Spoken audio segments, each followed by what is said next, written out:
Mais le chef du royaume de Perse s'est opposé à moi durant 21 jours.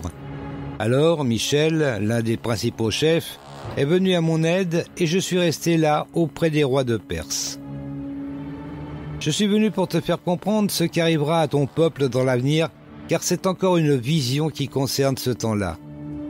Pendant qu'il m'adressait ces paroles, je me prosternais la face contre terre et je restais muet.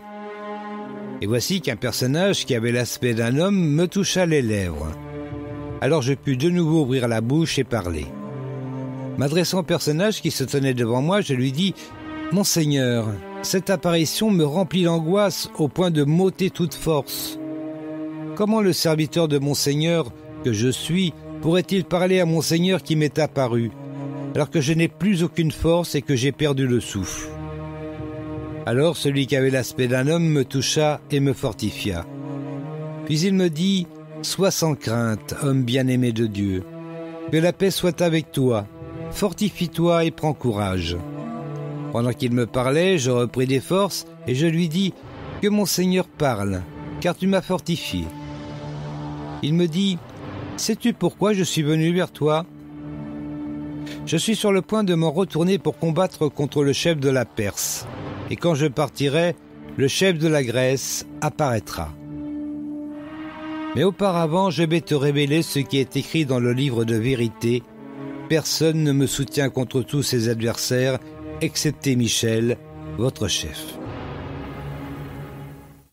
Voilà, c'était le chapitre 10, il n'est pas très très long, il y a une vingtaine de versets.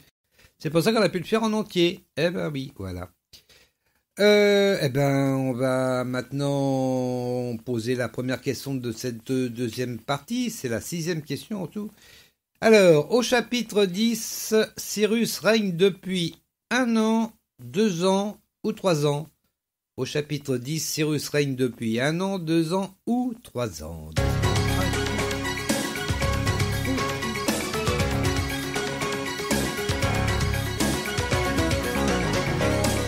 Alors Martine, tu dirais 1 an, 2 ans ou 3 ans? 3. 3. Eh ben ouais. Eh ben ouais. Ouais, 3 ans que règne déjà Cyrus. Ah, déjà? Bon, eh ben voilà. Allez, on va lire le verset 1. Oui, au verset 1. Bon, on va lire juste le verset 1, parce qu'après, il y a une autre question. Hein. Ah ben, faut pas aller trop vite non plus. Alors, il y a des sous-titres quand même. Hein. Il y a le titre d'abord, le temps de la fin, et le sous-titre, la vision de l'homme vêtu de lin. Voilà. Alors, on va lire ce premier verset, qui est assez long d'ailleurs. Durant la 3e année du règne de Cyrus, empereur de Perse, un message fut révélé à Daniel, nommé aussi Belchazzar. Ah oui, c'est un petit rappel de temps en temps, ça fait pas de mal. Cette révélation est authentique, elle annonce de grandes calamités. Daniel fut attentif à la parole et il en reçut la compréhension dans une vision. Voilà. Ah oui, c'est les fameuses visions de Daniel. Hein. On en parle souvent, mais ben les voilà. Si vous voulez les connaître, hein, vous allez dans Daniel et vous en avez pas mal. Et oui, faut pas hésiter à lire. Allez, la question suivante. Sur la rive de quel fleuve se trouve Daniel ? Sur la rive de quel fleuve se trouve Daniel ? Le Tigre, l'Euphrate ou le Jourdain ? Ah c'est une bonne question, ça. Hein. On va faire 10 secondes quand même. Oh bah ouais. Ah bah elle est pas partie, 10 secondes. Allez, 10 secondes. Ah.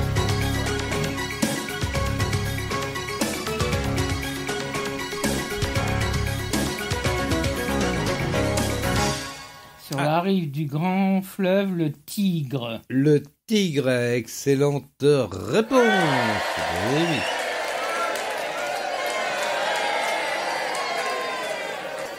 Eh oui, le fleuve, le Tigre. Bon, on va lire ça, c'est au verset 4, donc on va lire du 2 au 4. En ces jours-là, moi, Daniel, je fus plongé dans le deuil durant 3 semaines entières. Je ne touchais... Alors, on ne sait pas pour quelle raison il était en deuil, par contre, c'est pas marqué, mais bon. Je ne touchais à aucun mets délicat, je ne pris ni viande, ni vin, et je ne me frottais d'aucune huile parfumée pendant ces 3 semaines. Le 24e jour du 1er mois, je me trouvais sur la rive du grand fleuve, le Tigre. Voilà, c'était là qu'était la réponse. Allez, question suivante. Que fit Daniel en entendant l'apparition? Que fit Daniel en entendant l'apparition? Il s'enfuit, il se cache sous le lit, il peut, s'évanouit. Alors, que fit Daniel en entendant l'apparition? Il s'enfuit, il se cache sous le lit ou il s'évanouit. Allez, un petit 10 secondes, c'est parti.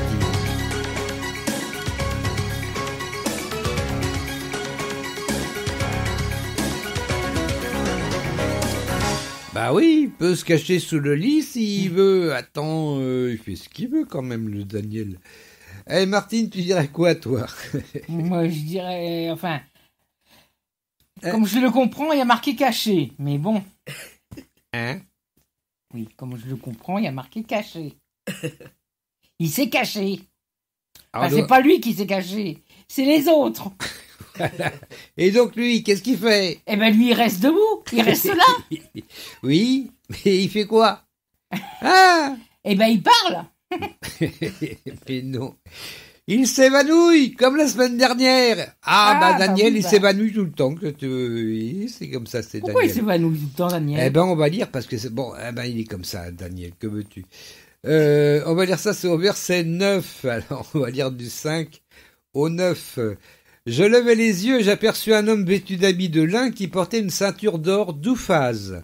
Alors Ouphaz, c'est une région de production d'or, mais on ne sait pas où c'est. Hein. J'ai cherché un petit peu sur Google, on ne sait pas à quelle région ça correspond exactement. Mais bon, il produisait de l'or. Donc, il portait une ceinture d'or d'Ouphaz autour des reins. Son corps luisait comme de la topaze, son visage flamboyait comme l'éclair, ses yeux étaient pareils à des flammes ardentes, ses bras et ses pieds avaient l'éclat du bronze poli. Quand il parlait, le son de sa voix retentissait comme le bruit d'une grande foule. Ça rappelle pas mal l'Apocalypse, les descriptions. Hein. Moi, Daniel, je fus seul à voir cette apparition. Les gens qui étaient avec moi ne la virent pas. Ils furent soudain saisis d'une grande frayeur et coururent se cacher. Ah oui, c'est normal, attends, ils entendent, parce qu'ils voient pas l'apparition, mais ils l'entendent. Ah oui, donc eux, ils ont peur, ils vont se cacher. Daniel, lui, par contre, il voit l'apparition, donc il lui fait face au départ. Je demeurai donc seul à contempler cette apparition grandiose. J'en perdis mes forces, je devins tout pâle, et mes traits se décomposèrent. Je me sentais défaillir. J'entendis le personnage prononcer des paroles, et en entendant sa voix, poum, je m'évanouis. Enfin, le poum, il n'est pas dans la Bible. Et je tombais donc la face contre terre. Voilà, c'est Daniel. Il est comme ça, il tombe. Bon, c'est comme ça.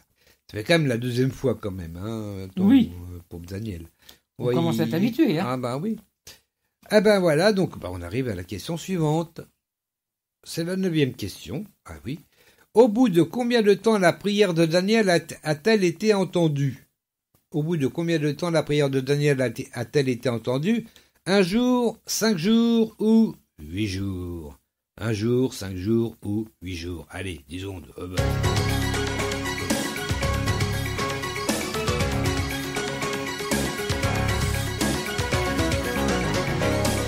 1 jour, 5 jours, 8 jours, tu dirais, Martinette? 1 jour.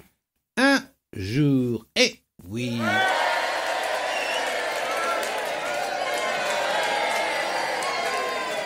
Ça va, c'est bon. Oui, c'est 1 jour. Alors on va lire ça, c'est au verset 12. On va lire le 10 au 12. Alors une main me toucha, elle me fit me redresser tout tremblant sur mes genoux et sur les paumes de mes mains.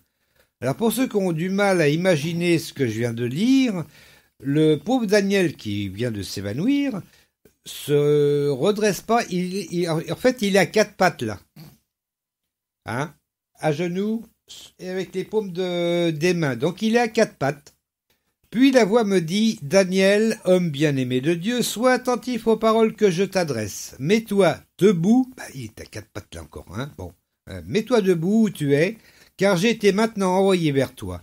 Pendant qu'il prononçait ces mots, je me relevai, tout tremblant.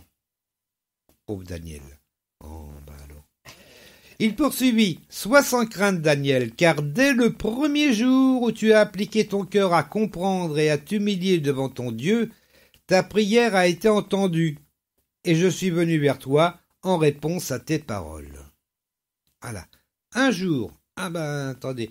Mais Dieu entend tout de suite, et Dieu m'entend pas. Si, il a entendu. Il veut peut-être pas forcément répondre tout de suite. Ça, c'est un autre problème. Mais la prière, elle a entendu tout de suite. Il faut juste demander avec son cœur. Voilà, bien. Et puis, bon, penser d'abord aux autres avant de penser à soi. Ça, c'est une chose qui est bien dans les prières. Hein. Oui. Et puis, même encore avant, remercier Dieu dès le départ. Moi, je remercie Dieu et après, je demande quelque chose. Et généralement pour les autres avant moi, en général. Bon, il y a des exceptions, faut reconnaître quand même. Bah oui, attends. Allez, la question suivante, c'est la dernière question. Dans quel livre peut-on lire « Fortifie-toi et prends courage » ? Dans quel livre peut-on lire « Fortifie-toi et prends courage » ? Est-ce que c'est dans Apocalypse, dans Esther ou dans Josué ? Là, ça c'est une question qui est dure. Moi, en fait, je pensais à la base à autre chose. Et puis, en recherchant, j'ai pas retrouvé, donc j'ai laissé tomber.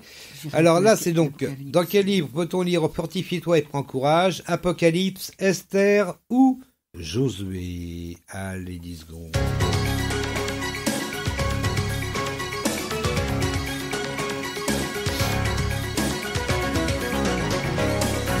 C'est vrai qu'en 10 secondes, c'est pas facile quand même à trouver. Moi, au hasard, je dirais l'Apocalypse.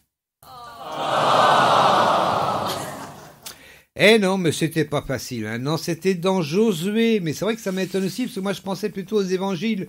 Où il me semble qu'à un moment, on dit à quelqu'un qui était sur le bord de la route, quelque chose comme « Prends courage, le maître t'appelle ».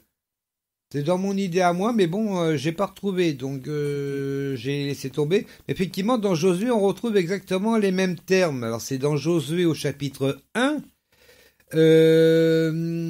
c'est au verset 6, à partir du verset 6, on me dit même 2 fois d'ailleurs. « Fortifie-toi et prends courage, car c'est toi qui mettras ce peuple en possession du pays que j'ai juré à leurs ancêtres de leur donner. Seulement, fortifie-toi et aie bon courage en te conformant fidèlement à toute la loi que Moïse, mon serviteur, t'a prescrite. Ne t'en écarte ni à droite ni à gauche, afin de réussir où que tu ailles. » Voilà. Eh ben voilà. C'était donc, c'est redit d'ailleurs encore, je regardais là au verset 9, « Ne t'ai-je pas ordonné, fortifie-toi et prends courage, ne sois pas effrayé ni épouvanté, car l'Éternel ton Dieu est avec toi où que tu ailles. » Ça, c'est les promesses pour tout le monde, hein, parce qu'il y a des promesses, c'est vrai, qui sont souvent faites à une personne en particulier.